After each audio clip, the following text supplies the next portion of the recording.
السلام عليكم ورحمة الله وبركاته. kabajamtoota jaallatamtoota yuutuubii abbisee ooroo jalatti argamtan nagaa keessan isiniif haa ta'u.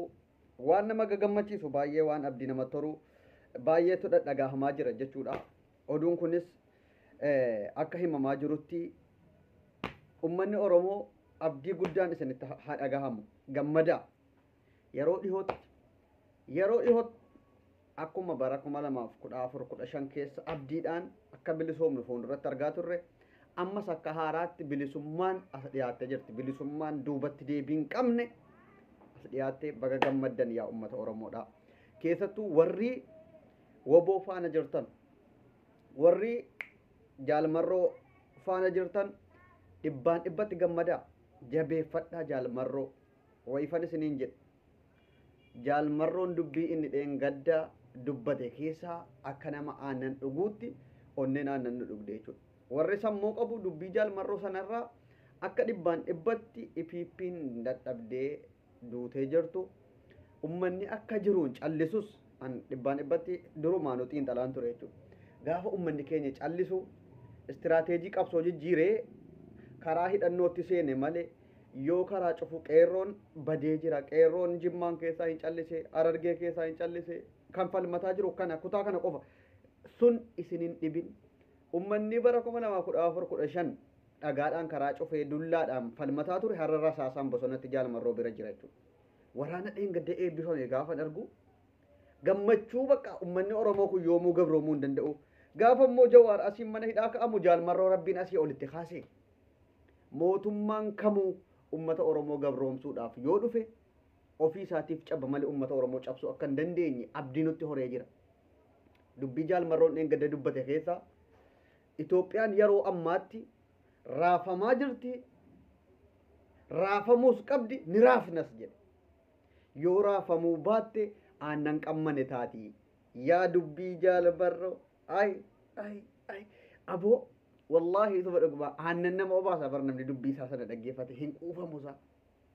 Du'ee jedhanii guyyaa arfaffaan isaatti mootiin dilaa dargoo yeetanasaa jagnaa jaalmarroo dubbii inni dheengadda dubbate kaadiroota bilxiginnaa abdii kutachiisee har'a gabbaate feesbuukii irratti hin fakkaanne fakkeessaa maaloo jechuu jalqabdi. Mee dubbii jaalmarroo sana warri xiinxaltan warra hin jiru nuun jedhaa jiranuu jirraadhaaf iyyuu har'a jiraanne dubbanne. Finfinnee hudduu intini 4 kiiloo isaanii jalaa jaraan lolaa jirra jedha. Ay jaalmarroo xiyya dhumatti iffippiidhaaf iffippi xiyyaa jabaadhaa harka kennadhaatii shahadaa qabadhaa ofii keessanii of hin cinqinaa. Woboon jabaatee jira, woboon badee jira, shanee balleessine jechuurra harka kennadhaatii aangoos yoo ta'e dabarsaa karaa nagaatiin erga diddanii isinitti muddaa jira jechuudha woboon. Jaalmarroon isin ajjeesnee irreettanii miidiyaadhaa hanga yuutuubiitti dheengadda riippi jaalmarroo hoogganaan lolchiisaan zoonii kibbaa jaalmarroo yookiin kumsaa bidirribaa kan ta'e hin du'e jettanii feesbuukii irra dhiphistan har'a ija maaliitiin gabbaatan. Hangaafuma duraa viidiyoo koo irra deebi'aa dhaggeeffadhame. Soba yaa jara keenya jarattiin hin sobdi oppiidiyoon yookiin EPP'n kun sobaan. Nama geeta intini Dabratsiyoon qabameera, Geetaachoo Raddaa qabameera otuu jedhanii ajadduma oofaa oolan jaalmarroon du'e jennaan guyyaa arfaffaa isaatti innas dhufee kabaja dheengaddaa irratti dubbii xiyyiitii taate dudubbate jechuudha. Har'a baay'een ijoolleedha waan nama gaddisiisu. Ijoolleen dhumti dheengadda biltsiginnaa ta'anii turan har'a as deebi'anii dhiifama gaafataa jiru. EPP'n illee jaalmarroo dhiifama gaafachuu qaba. Raamboo yookiin aktarii fiilmiidha. Dhiifama gaafatamuu qaba jedhaa jiru. Tokkoffaa Zubeedaa Yaasin har'a EPP'n yookiin badhaadhinni jaalmarroo dhiifama gaafachuu qaba jettee barreessaa jirti. Kanneen gadda halkanii guyyaa jaalmarroon jiraannaan an akkanan ta'a. Yoo jaalmarroon jiraate guyyaa tokko keessan amantii koo jijjiirradha ture. Haayiluu addunyaa har'a gabbayee afaan ittiin gaafa viidiyoo sana dhaga'u of keessatti fincaane jechuudha. Qeerroon karaa nagaatiin erga humni jabaate waraanaan adda keessa dhahamuun jabaate istiraateejii qabsoo jijjiiranii karaa rasaasaatti bosonatti nammanii jaalmarroo biratti achi as dhufeetti mudduudhaaf. Sanuu immoo kan akka jaalmoo'iidha goota ija barbadaa kan bakka jintinii jedhu addaraashaa warra EPPdha harkaa fuudhanii achi laayivii waraabaa fi itti caffaru akkanaafai jaarraa kana keessatti biqilchite jechuudha. otuma jaalmarroon du'eera ta'e kan akka jaalmarroo kumni akka jiru dhibbaan dhibbatti hubachuudha qabdu ture.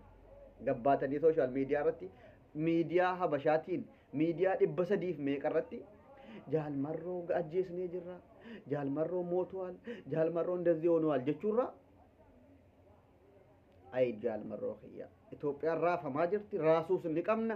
Yoo raafamtee karaatti hafte aannan qammane taate raafnee dhadhaa jalaa baasna jedha. Way dubbii sana way jaalmarroo kiyya kanaaf si jaallanna bar nuti bar goota jaallata Oromoon.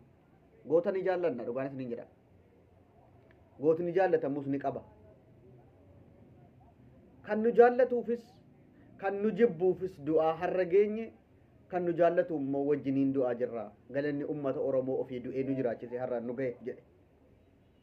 Akkana dubbiin. Yaada garaa keessanii jijjiirradhaa yaa warra IPP jala fiigdanu. IPP'n isin sobuu malee waa tokko dhugaa tokko isinitti maan jirtu. Juuntaan cabsine jedhame akkuma jaalmarroo sana miidiyaadhaan ololame juuntaan cabe isin jiru itti muddaa jirti kunoo. Tigraayin dhaqanii footoo ka'u qofittiin juuntaa cabsuu miti akkuma sana. Jaalmarroo eddeen du'e qabrii isaallee argineerra jettee haasofte poolisiin tokko. Engad. Har'a afaan maaliitiin gabbaani ummataan nuti bakka isin buunaa. Nuti isin sobuudhaaf bakka isin buuna jedhu moo maal jedhu jedheetan gaafan taa'e ilaalu baay'ee tokko na gaddisiisa. Ummanni akkuma ummataa tokko tokko jira miti. Har'a manaaman arge manaamni kun akkana taa'ennaan ummatuma kurrifatee ooy jedhu. Kunis ata kana taata ennaan aamin jedheetuma ummata fudhatu qofitti ta'e jechuudha. Ummanni amma IPP jala deemu ummata sammuun rukutame qofittiidha. Zubeedaa Yaasin baga dhugaan siif galtee sitti maan turre dheengaddalle bilbilaanis sitti bilbilee yaa Zubeedaa keenya of hin qaanessin of hin xiqqeessin IPP'n sin fayyaddu soba sobaa jirti jedhee gaafa messengeraa siimu hayyee jettee akkati yaada garaa keetti jijjiirachuudhaaf silkii cufattee itti yaada jette har'a kunoo dhugaan siif galtee baga nagaadhaan karaa oromummaa keetitti deebite. Durumaanuyyuu jaallattee otuu hin taane rakkoo asirra gaheen akkati sodaachefa doorsisa sirra gahaa jiruun akkati yaada garaa keetti asiif achirra raastu waan hin bareef har'a immoo gaafa jaalmarroon dheengadde du'eera jedhamee sooshaal miidiyaarra asiif achiif hiskifamu hinduun jira jedhamu waan ajjaatu akkasitti dhaga'ama. Ummatuma sammuun isaa nagaa ta'e kana dhaggeeffatee akka inni yaada jara isaa ofirraa jijjiiru nan beekaa.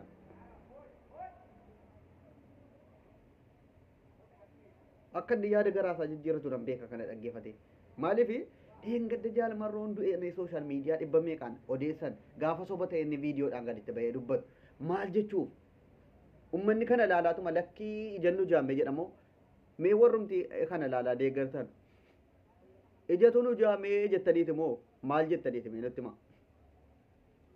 Kanaafuu gaafii isinirraa barbaanna kabajamtootaaf jaallatamtoota hordoftoota Abdussee Ooroo jalatti argamtan subscribe gochuudhaan like gochuudhaan ergaa kana warra sammuun yaadu akka jarri yaadanii kara ofiitti deebi'anuuf itti nuuf gaha galatoomaa nagaan tura.